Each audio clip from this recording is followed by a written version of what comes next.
Good morning, everyone, and welcome to the Regina Chamber Breakfast Series. Today, we are pleased to welcome Mayor Michael Fougere. Michael Fougere was elected as Mayor of Regina on October 24th, 2012, after serving for 5 terms on City Council, representing the residents of Ward 4, located in Southeast Regina. He holds a Bachelor of Arts with honors from St. Francis Xavier University and a Master's of Science degree from the London School of Economics. Michael has lived and worked in several provinces, Asia and Europe, and his career has focused on economic development. Mayor Fougere's priorities include housing, infrastructure, region economic development, and the advancement of the Regina Revitalization Initiative. Michael's family includes his wife Cindy and their children Thomas, Kristen, and Lucas. Michael has been involved in many community activities, including president of the Home and School Association at his children's school. He has also coached soccer, baseball, and basketball, and has managed a local hockey team. An avid runner, and actually this is where I met Michael, running around Wascana Lake a long time ago, before he was mayor. Mayor Fougere strives to live a healthy lifestyle and encourages a sensible work-life balance. Mayor Fougere has previously served on the Board of Directors for the Wascana Centre Authority, Saskatchewan Urban Municipalities Association, Tourism of Regina, and the Regina Downtown Business Improvement District. Please welcome our Mayor, Michael Fougere.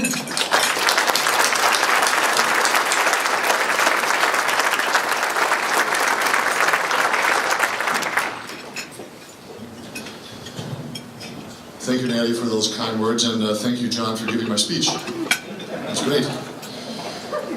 Very pleased to be here this morning. Thank you very much for being here. The year in review, it's a great place to end discussion of the year because we had a fantastic year. So many people to thank on this. I'm going to get to those in just a moment, but before I get to my remarks, I want to talk about my colleagues on council, and I'm going to introduce them for you here. There's Councillor Barbara Young, Councillor Hawkins, Councillor Fraser, Councillor Burnett, Councillor Fougere, Councillor Murray, Sharon Bryce, Mike O'Donnell, and Jerry Flagel. This is part, ladies and gentlemen, of a fantastic team now. We're halfway through our first term in office since the new term. And the veterans who came back are skilled and knowledgeable and have a lot to give every day. The new councillors that came in are bright, intelligent, energetic, and they have proven to be just formidable people. I am honored to have them as my council colleagues. Give them a good round of applause, please.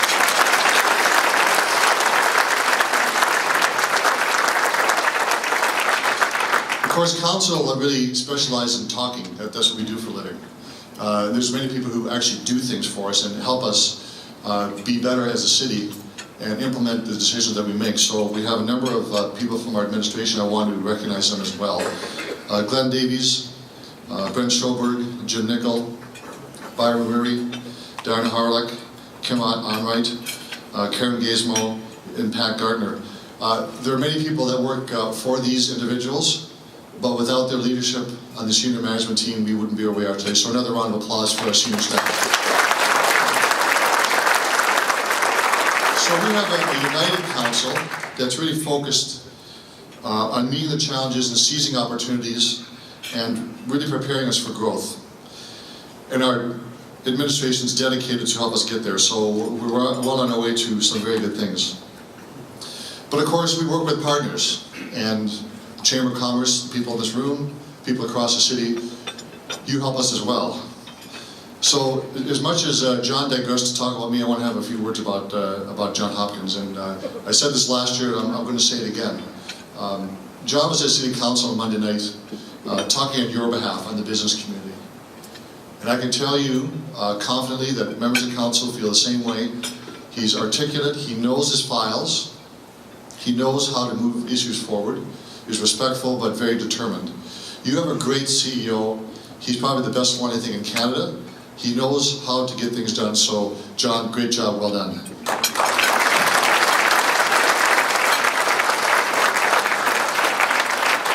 So I stood here last year and I told you that we had an unbelievable year. And we did last year, the year before that is. This year, we've done some incredible things.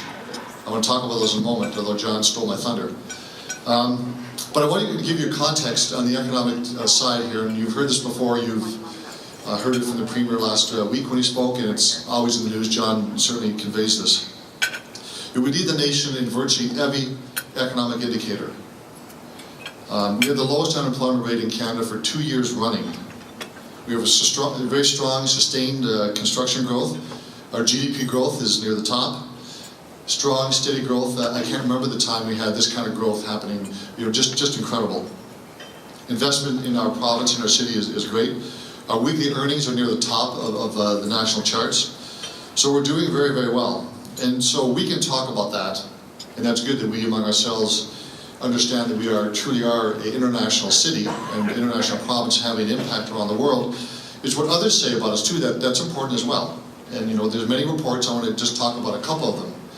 StatsCan has talked about our GDP growth, and of course we rank number 1. We're the richest city in the country per capita. Unbelievable. I think this is the work by people in this room, in this province, has made us this way. It's what we do for ourselves that's so incredible. Conference Board of Canada released the City Magnets report in September. And this talks about economic engines for our city and what brings people who are mobile to a city.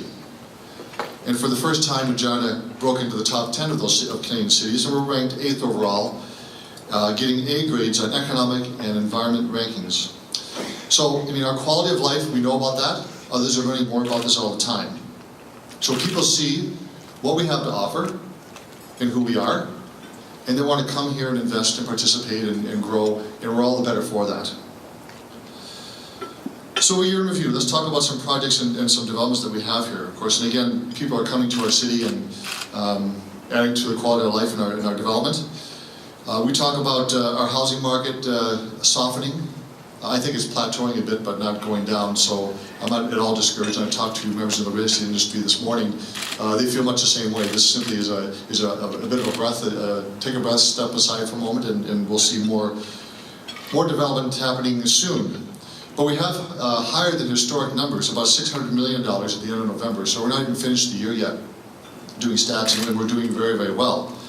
We could talk about Harvard's farm credit place being built and more work being done at the GTH.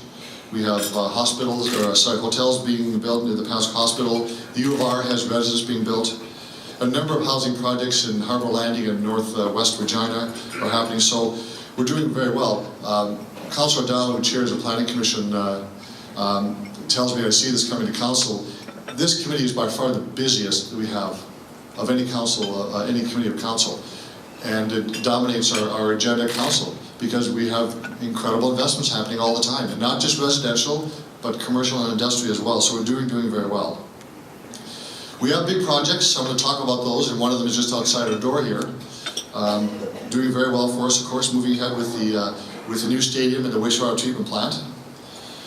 And while some talk about the cost of these projects, I want to talk about the efficiency of the projects themselves. So I was very surprised, and I think all of council and administration was, with the cost savings on a wastewater treatment plant. And this is a testament to our administration, Brent Schoberg and his staff, who worked to provide us with really an example nationally. We actually won an award on this one of our P3 wastewater treatment plant. EPCOR, who won the bid, came in $42 million less than we projected when we put the bids out. $42 million less. That money will be reinvested in our infrastructure, those savings. So that's very good news. And over the course of the 30 years of operating and maintaining this, we'll save $240 million. Almost the price of a stadium there. Incredible savings, which is just absolutely remarkable. If you do a value for money audit, which was done as well, another way to look at this, the P3 model is $140 million less than a design bid build. So without a doubt, any way you look at it, any way you slice or dice it, this is incredible savings for taxpayers. This is what the City Council wants to do, is provide taxpayers' dollars, stretch those dollars to be used very well. So I want to thank the administration for the hard work they did there. And of course, we struggle with our infrastructure because linking our needs with the province and with the federal government isn't easy. In this case, we received $42.5 million from the federal government on this project, so that made it very well, of course. On the stadium, you can't help but notice it as you come in here, the bright lights, the 4 cranes up in the air. Just it's so exciting to see that. Incredible. A fixed price contract for us, as was the wastewater treatment plant. So any cost overruns or delays are really borne by not taxpayers, but by the builder. And that's excellent for us. A $278 million investment will really put us on the landscape, a landmark building. This is a mature city growing, and part of the RRI, of course, the first stage of a major development for downtown. Next year, we'll see the CP lands begin to be developed. We'll talk about that in a public way. So we're all doing very, very well here. But the pace of development of the stadium is absolutely remarkable, and the change of the skyline with those 4 cranes is incredible. I understand that most of the concrete piles on the east side of that structure are done. 60% of the excavation for the sunken bowl is done. And about 180 people work in that site each and every day, so it really is huge. And will be done by the 2017 football season. Another priority for us, of course, is our planning for growth. And we've had 2 successful summits this year. Our first term in office, we had our housing and regional summit. We had a follow-up for 2 of them this year as well. Now, I've said many times that housing is an important, critical aspect of our city in its future. Without housing, we risk our growth and our prosperity. And we've seen some remarkable change around over the last couple of years. We had a 0.6 vacancy rate about 2 years ago. Now we have a 2.5% vacancy rate, well on our way to 3%, reaching our target of 3% by 2017. So we're doing very, very well there. 700 affordable and attainable housing units have been approved or being built. And we're also dealing with the really interesting subject that John likes, of course, is the phasing of financing, which is a long-term way that we will fund our new development in our new areas of the city that we've annexed. It's important that development pay for development and that the burden not be on taxpayers who are already here. That balance, that negotiation continues on, and I'm sure we'll have that in place relatively soon. Another pillar of importance for us of growth is regional growth, to maximize our potential.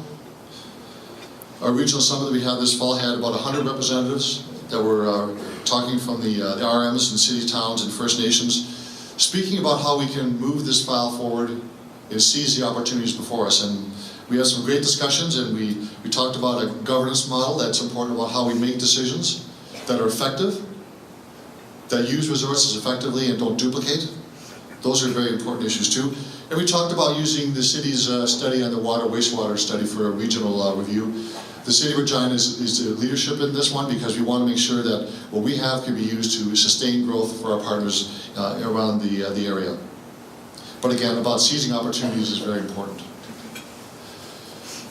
Now, one of the issues that no one saw coming in this way, that it was a curve for us, was a change, was our pension. And no discussion of this year can really be finalized or finished until we talk about that in some detail. And while we knew for a while the pension plan was an issue, we had both the employers and employees discussing this issue, coming to a letter of intent some time ago, and we were moving toward that file coming to its conclusion. The superintendent of pensions thought otherwise, and met with and sent letters to all the partners saying we had till November 1st to put in anyone to put in an application of how we can make this fund sustainable. And by the end of the year, they'll decide whether this fund will be terminated or it'll be altered to be more sustainable. That got the attention of the employers and employees. And no one wants to have on their desk a $224 million liability that has to be paid immediately if this fund was terminated. That would be a huge blow to taxpayers who would be funding this very quickly. But even more importantly, that would be devastating for pensioners. those people who built our city, who relied on that pension for their livelihood in their retirement years, would be at risk by cutting as much as 20% of those savings. And employees of the 5 employer groups would see their contributions rise, their ability to compete for positions to fill, very difficult to do for employers. So we had some issues here. So this city council and this administration took the lead on the employer group, spoke with the employees, their group, the 21 union groups, and came together, and when you recently heard, we have an agreement. And I think that's an absolutely outstanding result. 5 employer groups, 21 union groups, coming to an agreement, seeing the big picture, understanding the need to make our fund sustainable so we can contribute to our economy and take care of pensioners and take the risk away for taxpayers. Absolutely very, very important. So this agreement is now with the superintendent, and the ball is very much in his court. We believe and are absolutely confident this proposal, which will deal with deficits in the future and surpluses in the future, keep rates competitive, protect taxpayers, protect pensioners, that this will be approved by the government. We're absolutely convinced that it will be, and maybe it's an early Christmas present for it. We hope so. So I want to say a few more words about closing out of 2014. Of course, it was an incredible year, an eventful year. I've been on council since 1997. Other my colleagues have been in since early 2000s up until, of course, this election. I have never seen so many massive issues come together and converge over this last 2 years. And this is a remarkable testament to the skill of our administration, the skill of our council to stay on target, stay on topic, and move these forward. There may be things happening in the next few years. I hope we can get a bit of a rest and get down to routine work, but it's been very, very good for us. We've done well. This week we passed our budget. I want to go through that just briefly with you.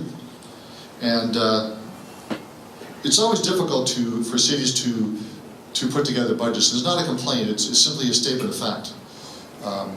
You've heard me say this before, and I'll say it again, that our source of revenue, property taxes, is the most regressive in Canada, most regressive type of tax in Canada. It taxes perceived value, but doesn't really get to the heart of the issue. It doesn't grow with the economy either.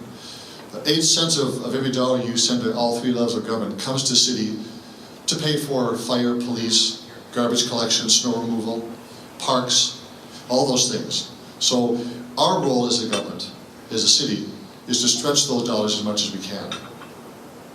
And I think that Monday night was a good example of that, where we stretched those dollars and made what I think is a very excellent budget for us. So we came in at a 3.9% mill rate increase. And what's interesting about this one, of course, the 2.9 in there is actually for general administration for the city of Regina, not the capital side or our utility side.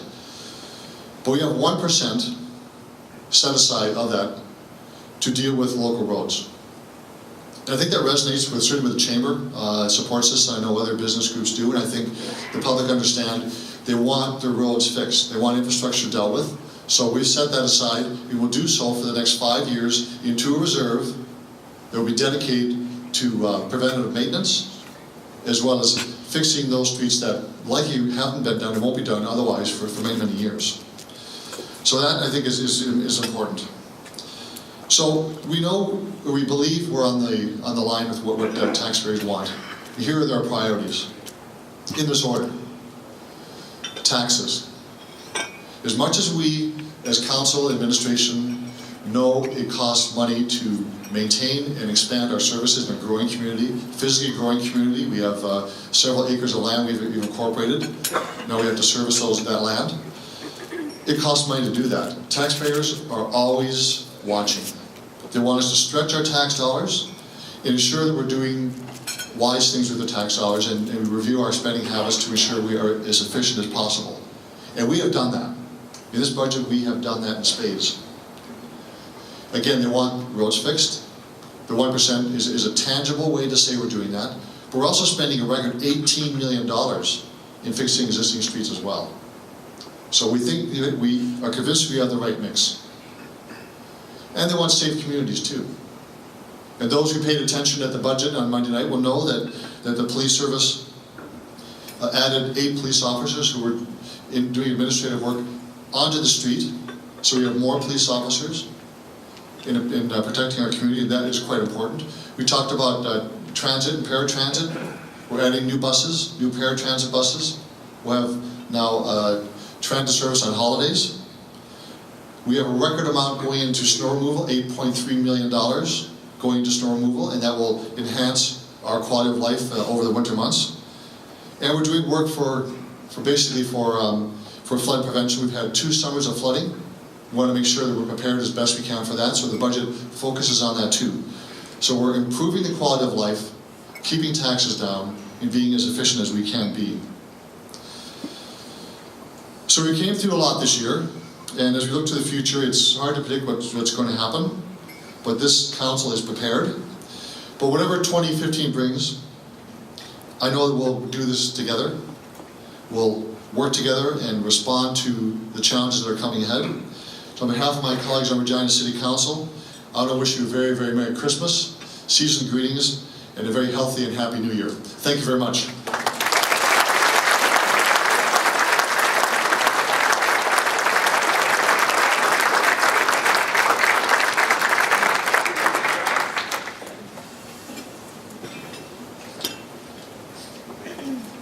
Thank you very much, Your Worship. I don't know if we have any questions. We got a question.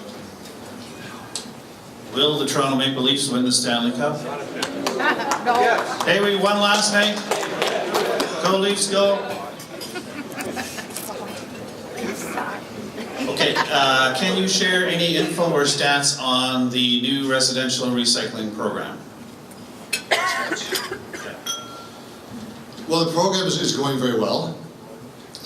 We expect to get 40% diversion of our to landfill away. We're about halfway there right now.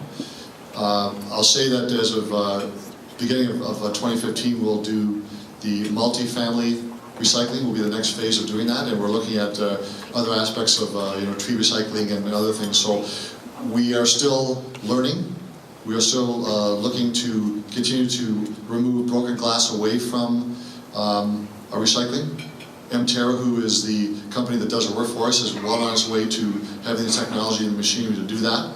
So we are doing well. We're going to have a report coming to our Public Works Committee and then Council in January. We'll talk about some more modification to the program to make it better, but we're doing very well so far. I don't have any more questions, Your Worship, so thank you very much. I'd shake your hand, but I know you're good. Thank you. Thanks again, everybody, and have a very Merry Christmas and Happy New Year.